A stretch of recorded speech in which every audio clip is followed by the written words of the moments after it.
Hey guys, it's Mika from Probaholic, and today I will be reviewing Crystal Storm by Morgan Rhodes.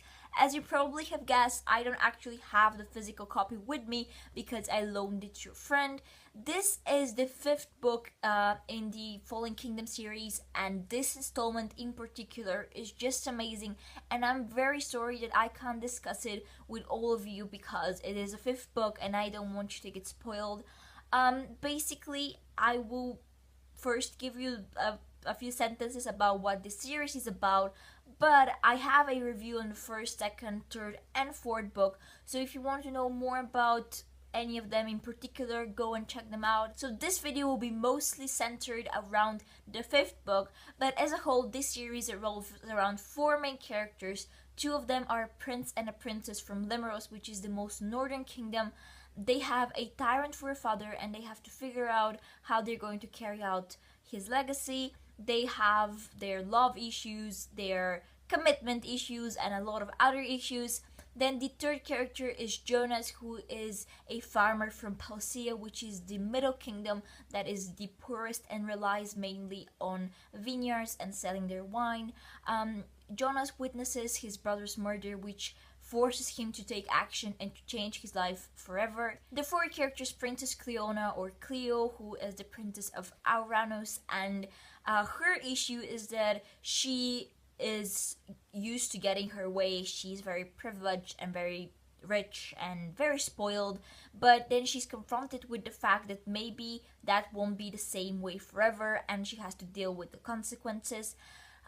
This is one of my favorite series of all times. I really adore it. I definitely think that the elements of magic and action are amazing, but for me, the character development and the relationships between the characters are what drives the plot.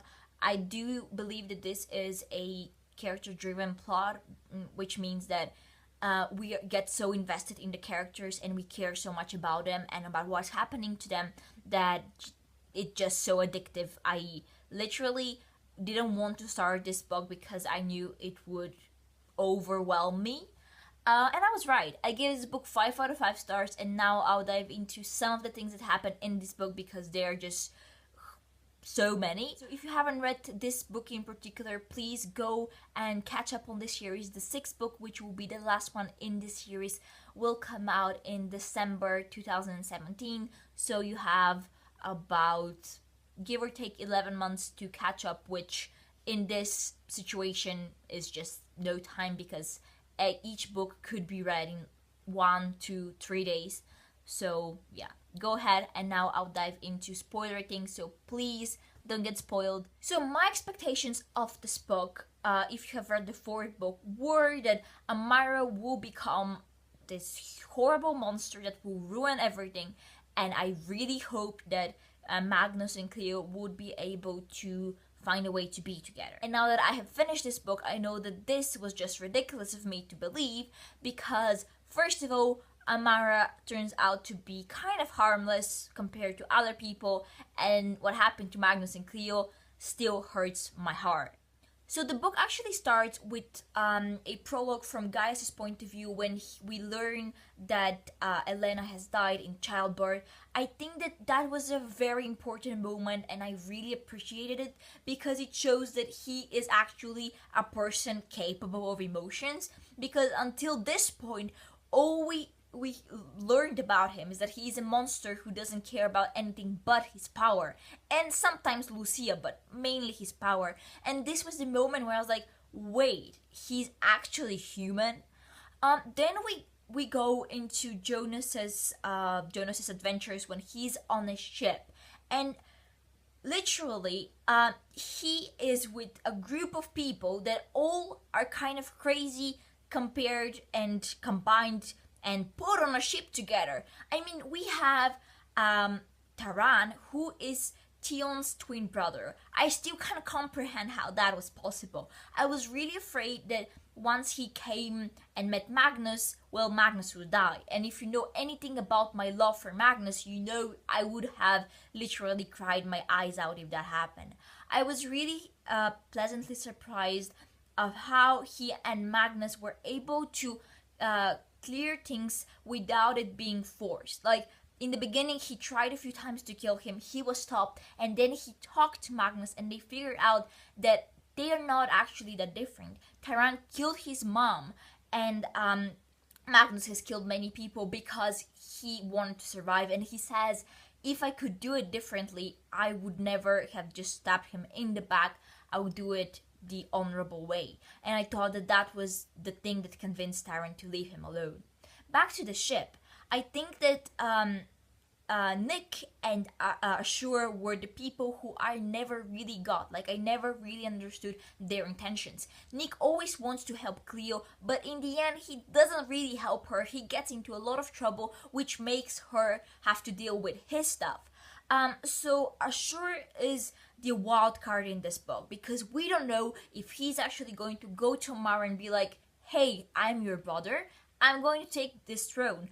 Or he's going to go to the army directly and be like, wait, why are you listening to a woman when you can listen to me? And then he could just kill her himself, or he can just like do many things that we didn't really know for sure which one he would choose.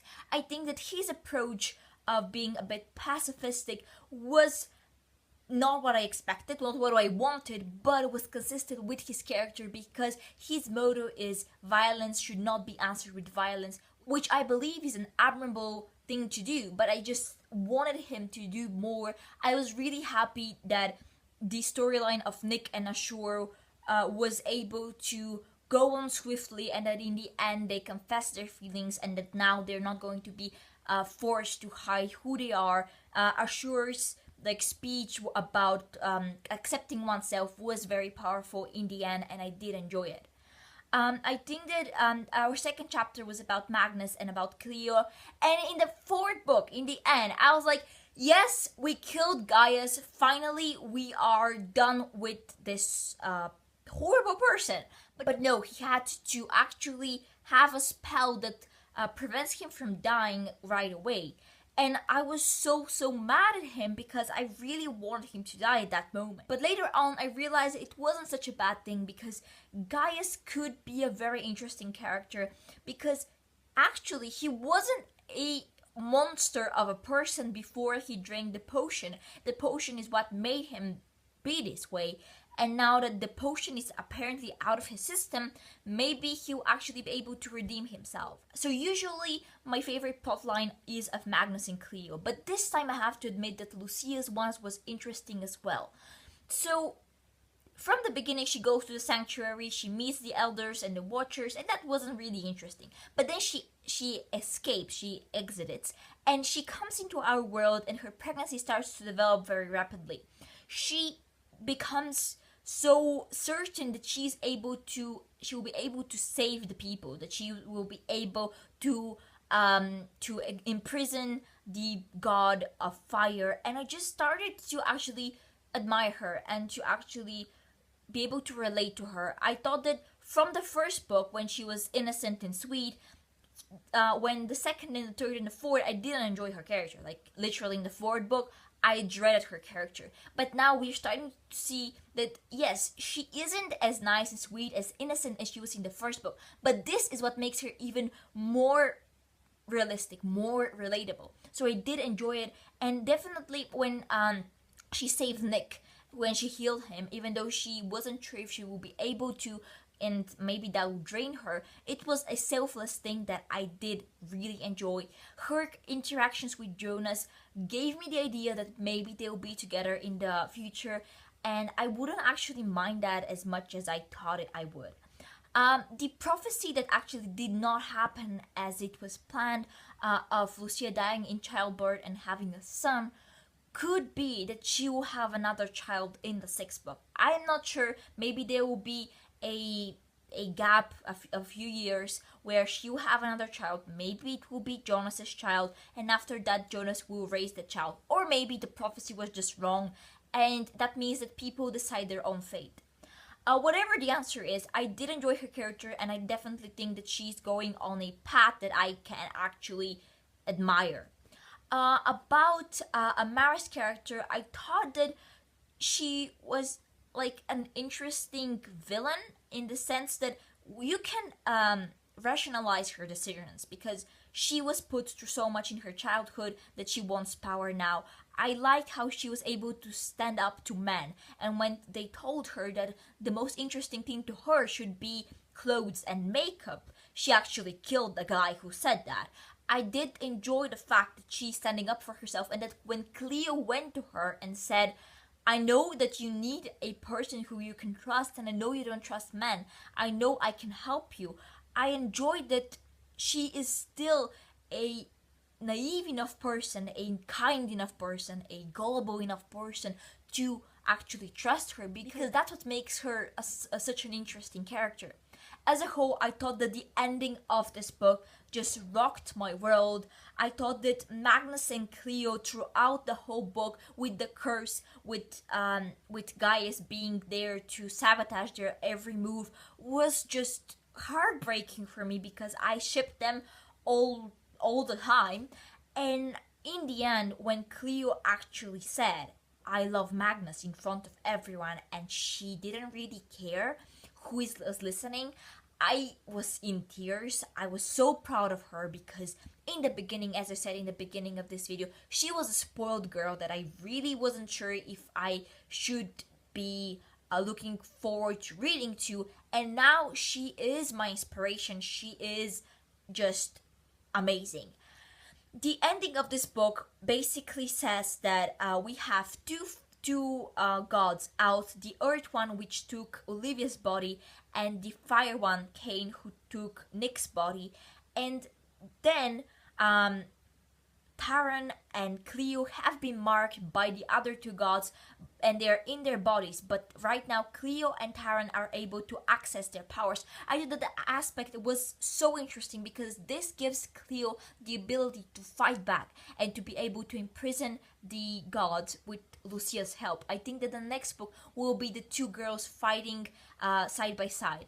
I think that this book actually made me emotionally unstable, because it ends with Magnus being in a coffin with broken leg and two arms. Even when I'm saying this, I'm starting to tear up, because I just, like, imagining myself in that position, I would literally die of panic. I hope someone gets him out as soon as possible, because Magnus is my bae and I just love him. So in conclusion of this video, I gave this book 5 out of 5 stars. I thought that the action was amazing. I thought that the mystery was amazing. I mean, with Celia, who is Gaius' mom, I mean, I thought she was just a harmless old woman, but in the end, we figure out that she's behind everything. I adored the romance. I mean, even though Magnus and Cleo had a big falling out that I also cried over, I still enjoy their relationship, and it's just going in the right direction. I love Felix. I just need to mention, Felix's snarky comments just make this book so much funnier. It's like a comic relief when the action is building up and then he says something, and yeah, it makes things so much better. And I hope the 6th book will be just as amazing. And this one, I'm not sure how you can top of this, but maybe. Morgan Rhodes has done other miracles. Hopefully she can do this one as well. So thank you so much for watching. I hope you enjoyed this video as much as I cried and laughed over this book. Have an amazing day, and see you soon.